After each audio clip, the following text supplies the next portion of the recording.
For this explainer, forget about mapping a country or a constellation of stars. We're going to map something way more intimate, and honestly, a lot more complicated: the human heart. We're about to dive into a spiritual map that shows its battles, its weak spots, and its path to finding peace. So let's just start with one single powerful idea. What if your heart wasn't just, an organ that pumps blood? What if it was actually a battlefield, a sacred piece of ground that's under constant attack, day in and day out?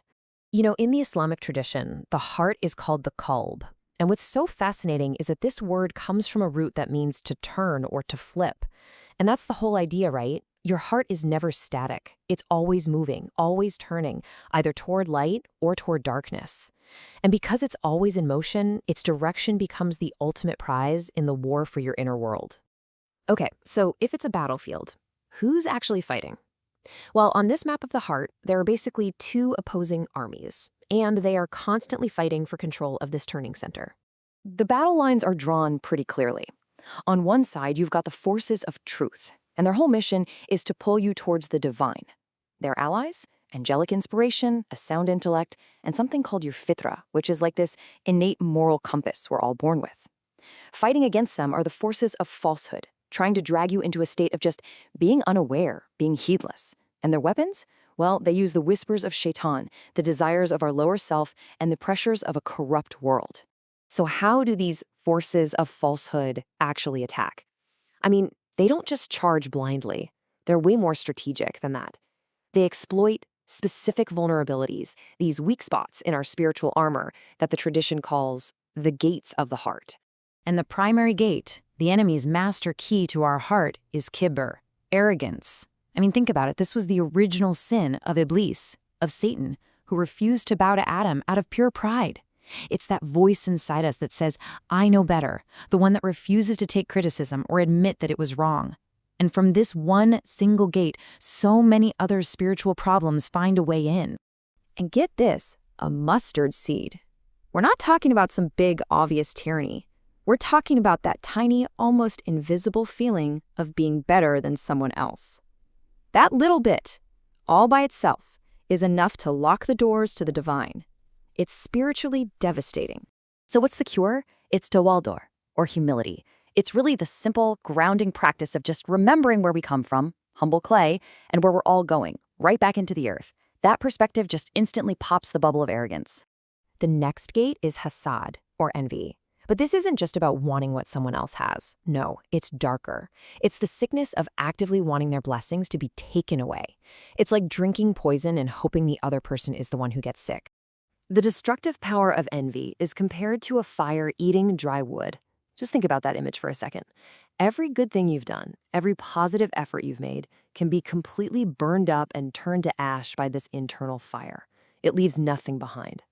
The antidote is shukr, or gratitude. It's an active choice. You have to consciously turn your focus away from what others have and really concentrate on the blessings you've been given. See, gratitude and envy just can't exist in the same heart at the same time. One pushes the other out. The third major gate is hub al-dunya, the love of this world. And this one is super subtle. The problem isn't owning a nice car or a nice house. The problem is when your heart gets attached to those things, when this temporary world becomes your ultimate goal instead of just a part of the journey. Think about that, the root of every sin. Why? Because if this world is your number one priority, you'll be willing to do anything to get more of it. You'll lie, you'll cheat, you'll envy, you'll be arrogant. It all becomes justified if the goal is just getting more stuff. And the cure is zuhd, or a detachment. It's about changing your perspective. You're a traveler, and this world is your vehicle. You use it, you take care of it, you appreciate it, but you never forget that you are headed somewhere else. Your heart is set on the destination, not the car. Okay, so as this battle is raging on, as we're fighting arrogance, envy, and disattachment to the world, our heart doesn't stay the same. It actually moves through different states, which are kind of like spiritual vital signs on our map. This battle creates a whole spectrum of spiritual health. The ultimate goal is the sound heart, pure and totally free. But most of us probably start with the repentant heart. We mess up, but we always turn back. Below that is the heedless heart, which is just distracted by all the noise of the world. Honestly, this is where a lot of people are. If you leave that unchecked, it can become the sick heart, where those diseases like envy and arrogance have really started to set in. And the final state is the dead heart, so hardened that it's just sealed off completely. The most important thing to remember here is that this is a dynamic scale. We're always moving up or down it. So how do we make sure we're moving up that scale and not down? How do we actively work toward a sound heart? Well, the first step is to stop being reactive and start understanding the enemy's playbook. Because victory on this battlefield isn't just about knowing what arrogance or envy is. It's about seeing exactly how a tiny, insignificant thought can spiral out of control and lead to a complete spiritual takeover. Here it is, the enemy's playbook for capturing your heart. It all starts with stage 1, waswasa, a simple, fleeting whisper. It has no power yet, but if you entertain it, you move to stage 2, where it becomes a repeating thought. Soon your heart starts to lean towards it. That's stage 3. Stage 4 is the action. The sin is committed. Now, this next part is so critical. In stage 5, your own mind gets hijacked to justify what you did. And that justification is what leads to the hardening and, eventually, the sealing of the heart.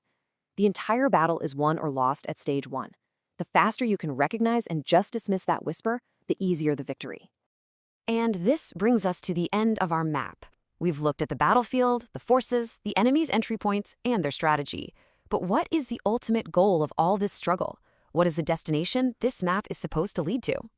It's this: peace, rest, tranquility. The core practice that heals all the diseases, that strengthens all our defenses, and purifies the heart is dhikr, the remembrance of God. It's the water that puts out the fires of envy and the light that gets rid of the darkness of arrogance. This is the foundation of it all. And finally, why does all this matter?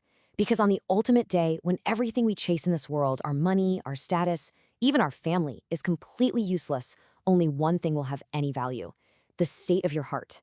The entire journey, this entire battle, is to arrive at that moment with a qalb salim, a sound heart. And the question this map leaves us with is this: which direction is your heart turning right now?